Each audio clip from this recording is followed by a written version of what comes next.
Ano man yung ating sitwasyon sa buhay, mayroon man tayong problema, punong-puno naman tayo ng pagpapala, punong-puno man tayo ng pagsubok, ang Diyos ay hindi nagbabago. Amen.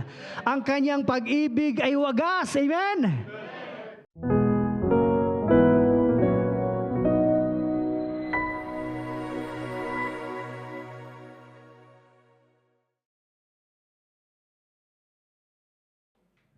Dahil po ang ating pong team sa buwan ng Pebrero ay umiikot po sa plano ng Diyos. Ang sabi doon, ang ating pong teksto sa buwan na ito ay makikita po sa Book of John, chapter 3, verse 16, na alam po nating lahat, mula tayo ay nakakilala sa Panginoon. Nais ng Diyos na lagi nating hawak-hawak yon. Amen? Ang sabi din, for God so loved the world that He gave His only begotten Son, that whoever believes in Him should not perish, but have an everlasting life. At sa paumaga pong ito, ang mensahe po ng Panginoon na naroon sa John 3:16 ay pinamagatan ko pong, God's love is so boundless. Walang hanggan. Ang mensahe ng Diyos, ang sabi ho rito, God's love is so, sabi dito ay ever, yung walang katapusan, walang hangganan. Praise God. The enormity of God's love is revealed through the sacrifice, special sending of His Son, only Son.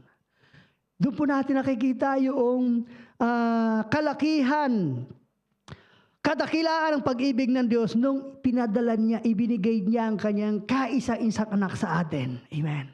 Para sa iyo at sa akin. Amen po ba? Tatlong bagay po ang nais ko pong ibahagi.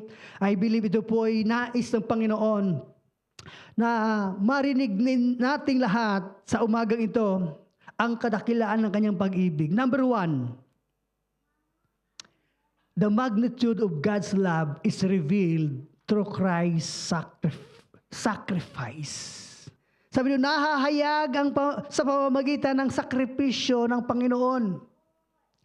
In letter A, sabi nito, John 3:16 highlights this ultimate demonstration of love, establishing the foundation for our redemption.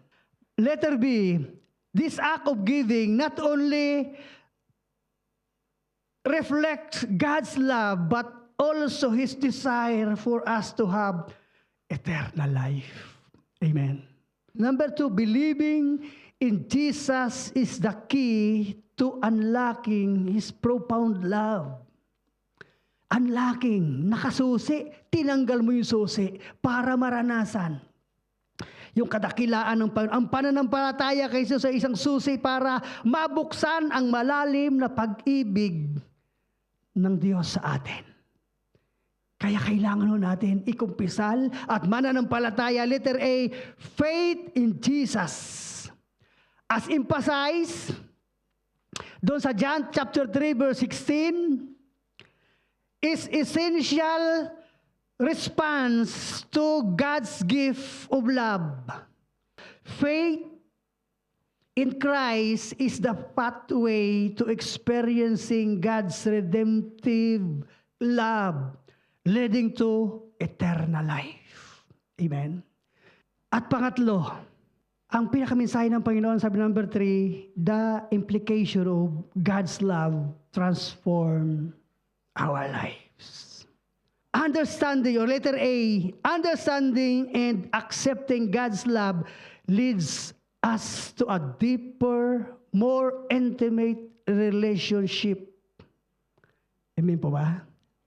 Ito lang po yung mag-aakay sa ang pagkaunawa at pagtanggap sa pagmamahal ng Diyos ay nagdadala sa atin sa isang mas malalim na at mas malapit na relasyon sa Kanya. Letter B, it compels us to live a life reflected of His love, influencing our relationship and action. Siya yung source ng ating pag-ibig. Siya po yung source ng ating kalakasan. Kinakailangan tayo ay manatiling nakakonekta sa Panginoon. Amen. Upang yung kanyang pag-ibig, yung walang katapusang pag-ibig, yung pag-ibig niya na boundless, walang sukat, walang boundary, walang hangganan, walang katapusan, ay mararanasan natin. Manatili tayong konektado sa Panginoon. Amen?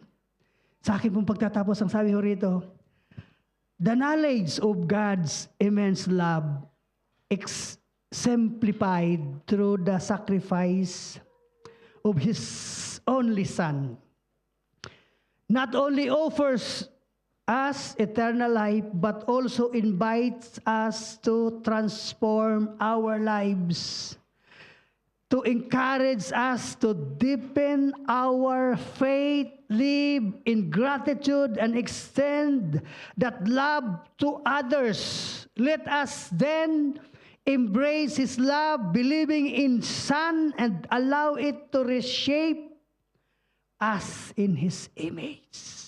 Amen po ba?